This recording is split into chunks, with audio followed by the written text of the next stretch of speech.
Astagfirullah. Sebelumnya saya mau beristighfar dulu Ustaz. Astagfirullahaladzim.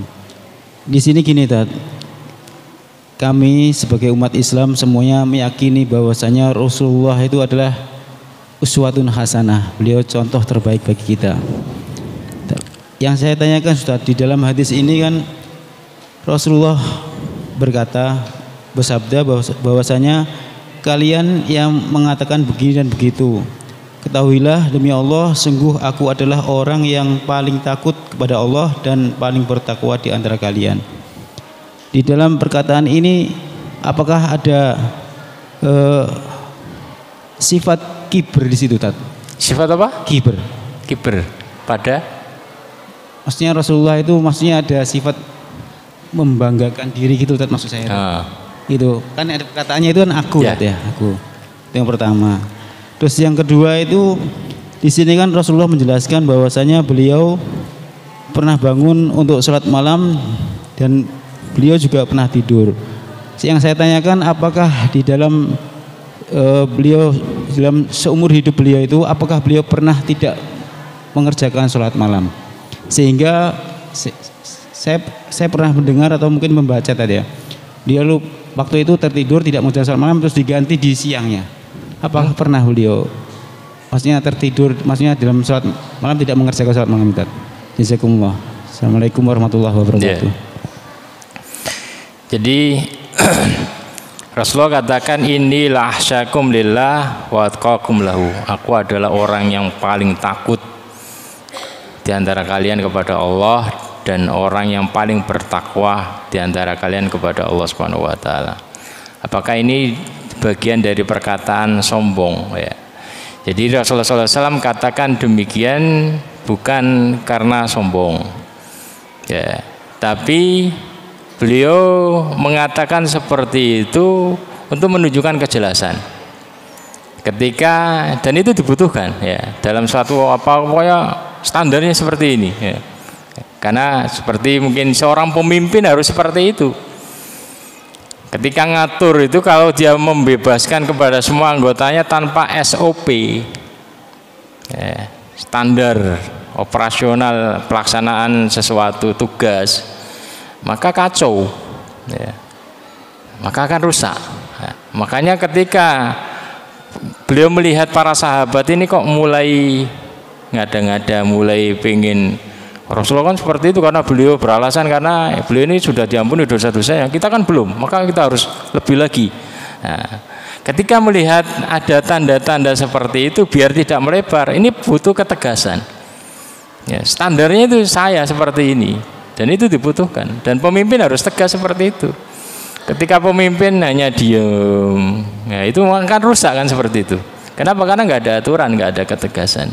Jadi itu bukan bagian dari kesombongan, tapi dibutuhkan ketegasan, penjelasan bahwa cara ibadah, standar ibadah untuk dikatakan takut kepada Allah itu bukan banyak-banyakan, ya, bukan banyak-banyakan cuma sekali dua kali, akan tapi yang istiqomah dan standar pertengahan. Karena beliau pengen menjaga agama Islam ini. Karena Islam itu adalah agama yang sejalan dengan fitrah. Beliau ingin menjelaskan cara pengamalannya itu karena manusia ini punya banyak tadi tuntutan. Ada hak istri, hak badan, hak ini, hak ini. Dan Islam ini agama yang tadi pertengahan. Ya. Sehingga bukan hanya ngurusi ibadah kemudian tidak pernah ngurusi istri. Nah, ini keliru. Karena bukan bagian dari fitrah. Hanya ngurusi ibadah tidak mempedulikan kesehatan badan, ini juga keliru karena dia tidak akan bisa istiqomah, karena kalau sakit nggak akan istiqomah, ya. Jadi itu Rasulullah sampai bengkak-bengkak, beliau tahu standar beliau, ya. Apakah beliau kemudian ada riwayat beliau tidak sholat, ya. Kalau beliau berada di rumah maka standarnya seperti itu, beliau sholat seperti itu. Tuh, kalau bengkak loh, besok nggak sembuh-sembuh, itu kan logika orang loh.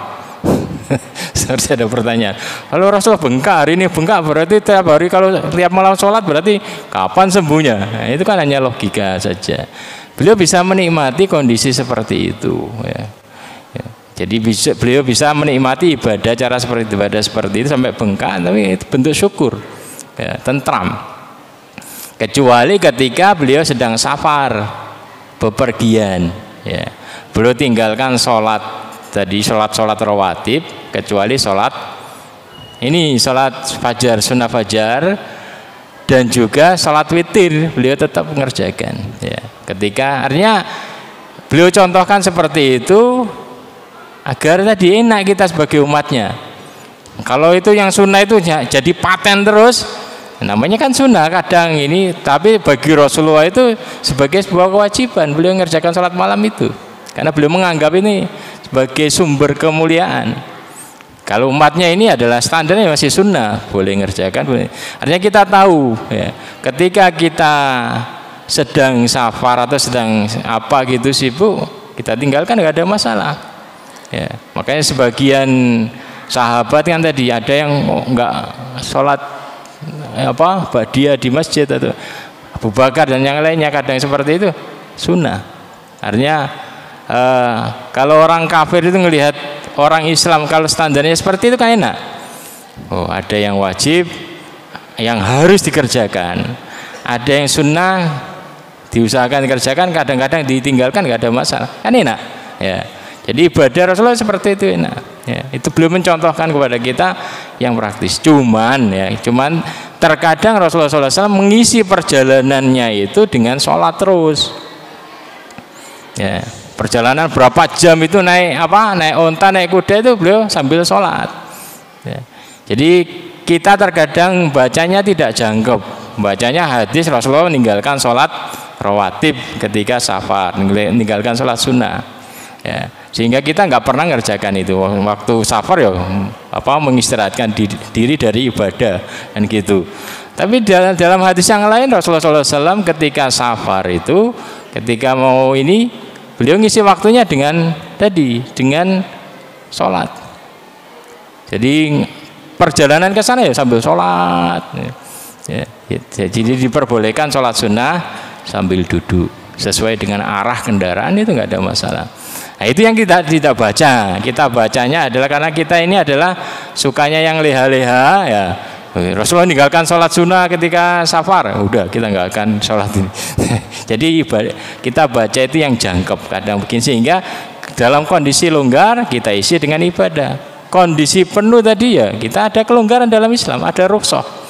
Ya, jadi Rasulullah SAW kadang tadi marah-marah kepada orang-orang yang para sahabat yang disuruh buka ketika safar, tapi tetap puasa.